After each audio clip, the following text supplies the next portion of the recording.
Rock et métal donc dans le 7-8 avec Christophe et Manu à ma droite et Eric et Fred à ma gauche. Donc bonsoir à tous les quatre. Donc membres du groupe Malatesta, groupe fondé en 2000 du côté de Rambouillet. C'est un groupe engagé. Pour la petite précision, et c'est comme ça que je l'ai appris aussi en me renseignant, c'est le nom éponyme d'un révolutionnaire italien, Malatesta. Donc c'est un groupe engagé. Pourquoi ce choix? Parce que je vais quand même préciser aussi que c'est un anarchiste. Oui. C'est pas anodin, j'imagine. Non, en fait, c'est vrai que ça répondait quand même à nos aspirations de l'époque, qui perdurent bien évidemment, mais voilà, donc on était quand même assez branchés sur cette mouvance politique, entre guillemets, avec beaucoup de revendications, un engagement politique. Vous disiez au début, en 2000, c'est moins le cas aujourd'hui ?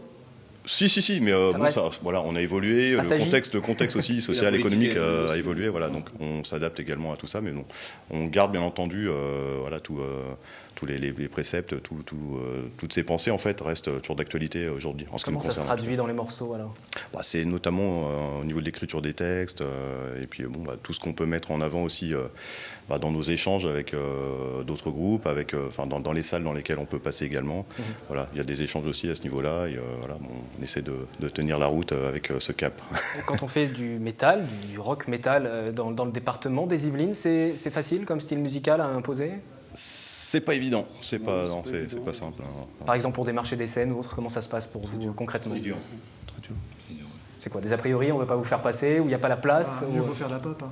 En France, c'est plus facile. C'est plus facile à faire passer. Et pourtant, vous perdurez, puisque le groupe a été fondé en 2000, il a évolué ces dernières années. Vous n'étiez pas tous là à la formation du groupe, c'est ça? Non, on est, moi et Manu, les seuls. Tout à fait. Les seuls fondateurs de Malatesta. Je suis petit nouveau, je suis arrivé il y a 2 ans. Alors pourquoi vous les avez rejoints? Il est tout neuf, vous avez vu. Allons-y. C'est mon neveu, le bassiste. Voilà, un groupe familial. Fred, je le connais depuis 15 ans, 20 ans. Et j'ai remplacé le guitariste et puis voilà. On va regarder un extrait justement de vos performances. Le titre s'appelle « Ne fais rien ».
Malatesta sur scène. Ce titre, Ne fais rien, qui m'en parle un petit peu plus. Fred, allez. Vous regardez tous, il va falloir se lancer.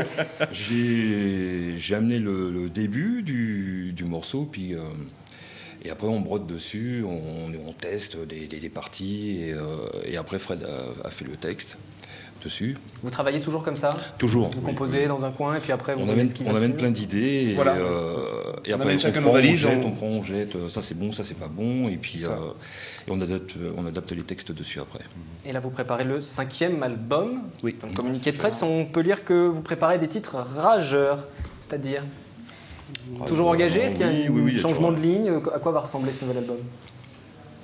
On reste toujours dans notre mouvance un petit peu rock metal, on va essayer d'accentuer un petit peu le côté métal. Après au niveau des textes, toujours cette notion d'engagement qui nous est chère, bien évidemment, et qu'on essaie de conserver parce que c'est prépondérant, la partie texte et puis le sens qu'on donne à ce qu'on fait.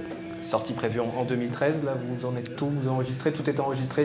Non, là, on est vraiment aux prémices là. On a toujours le projet pour 2013, on est en train de boucler les compos, encore un gros travail au niveau des compos.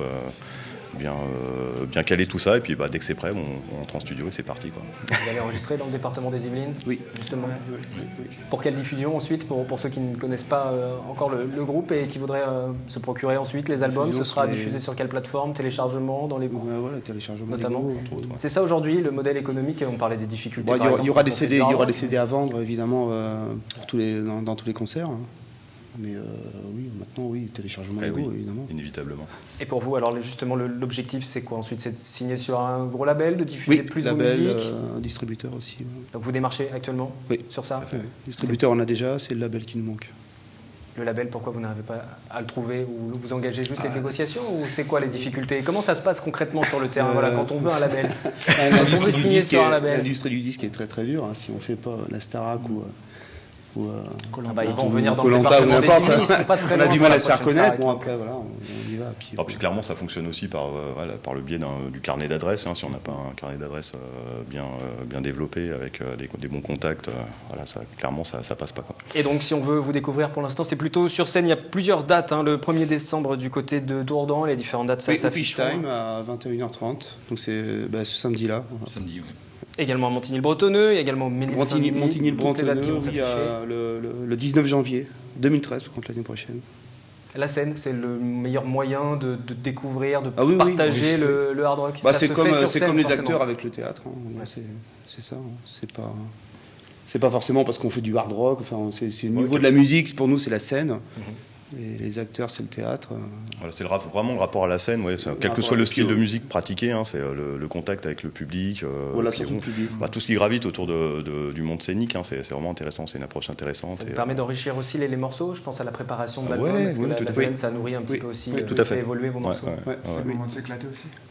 C'est vrai que la scène par rapport au studio, ça n'a rien à voir. C'est vraiment le moment où on donne et le moment qui est... Et surtout quand on fait du hard rock. On regardera tout à l'heure encore un petit extrait. Juste une dernière question. On parlait tout à l'heure des difficultés, notamment quand on fait du hard rock, de se produire. Est-ce qu'il y a des soutiens, des structures qui vous soutiennent? Je pense au CRI par exemple, le Centre de ressources civiles. Le CRI nous soutient énormément. Oui. Ouais. Ça se traduit comment ce soutien justement? Vous Bah, aidez à trouver des salles? Conseil, stage, Voilà, tout à fait. stage de Formation. préparation, formation au niveau scénique, au niveau écriture, placement de musical, management, enfin tout ce côté-là. Tous les aspects techniques en fait qu'on ne maîtrise pas nécessairement quand on est amateur, et ils nous aident vraiment à travailler sur ces aspects-là, d'un point de vue théorique, d'un point de vue pratique. Donc ça c'est intéressant et ça donne généralement des résultats. Ça fait 12 ans qu'on travaille avec eux. Ouais, tout à fait. Ouais. Malatesta, les différentes dates pour les concerts se sont affichées. On va regarder encore un petit extrait avant de conclure cet entretien.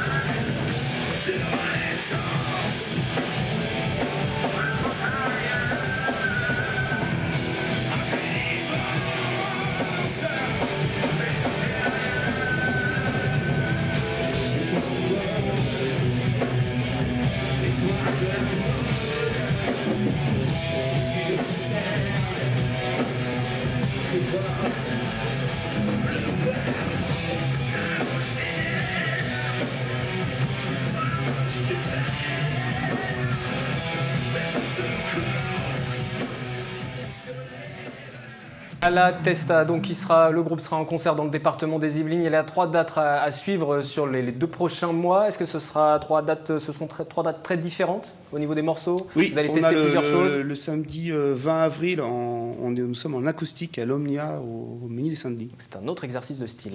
Ouais, qu'on a déjà fait d'ailleurs à côté. Oui, tout à fait. Chez Virgin Megastore, un showcase. Plusieurs moyens de découvrir donc ce groupe en acoustique avec beaucoup d'électrique aussi, forcément c'est du hard rock. Merci à tous les 4 d'être venus sur ce plateau. La journée mondiale de lutte contre le sida, c'est le 1er décembre. On en parlera dans un instant avec Jérôme André, président d'HF Prévention. Juste le temps de revenir sur la loi de protection du patrimoine. Elle oblige les entreprises à réfléchir à des modes de transport alternatifs pour leurs salariés. Une association à Saint-Quentin-en-Yvelines leur vient en aide. Les salariés ne le savent peut-être pas, mais les grandes entreprises ont l'obligation de mettre en place un plan de déplacement. Les demandes sont récurrentes en fait entre les secteurs. C'est beaucoup, au départ, c'est des demandes d'amélioration de l'offre de transport collectif. Après, on va sur les modes alternatifs comme le vélo, le covoiturage, la marche à pied. Et après, on va sur des questions beaucoup plus larges sur les services, qu'est-ce qu'il y a comme service à proximité. Et au final, on travaille sur le logement, parce qu'en fait, les questions de transport amènent des questions de logement. Les gens ont des problèmes de transport parce qu'ils habitent toujours plus loin pour des questions de contraintes immobilières. Et donc, on essaye de travailler avec les entreprises sur les questions de logement. À Saint-Quentin-en-Yvelines, ce principe concerne l'ensemble des sociétés, grandes comme petites. Une association est née, Delta, chargée de réfléchir à ces questions. Elle regroupe une quarantaine d'entreprises et couvre ainsi 50% des emplois du territoire. L'enjeu est environnemental et économique, car un territoire mieux desservi, c'est un territoire plus attractif. Sur un territoire, ça permet de pérenniser une implantation, ça permet de continuer à recruter et avec l'augmentation du coût du carburant, etc., on se rend compte qu'il est de plus en plus difficile de faire venir des jeunes si ils doivent faire l'acquisition d'une voiture, faire des kilomètres. Et à terme, des entreprises peuvent amener à réduire leurs effectifs sur cette zone, se développer ailleurs, dans des zones qui auront plus d'attractivité. Donc il est important de penser à long terme. Exemple récent mis en place dans ce cadre de plan de déplacement inter-entreprises, la refonte des lignes de bus Skibus pour mieux desservir la zone de Trappes-Elancourt. Seulement 15% des salariés travaillant à Saint-Quentin-en-Yvelines utilisent les transports en commun.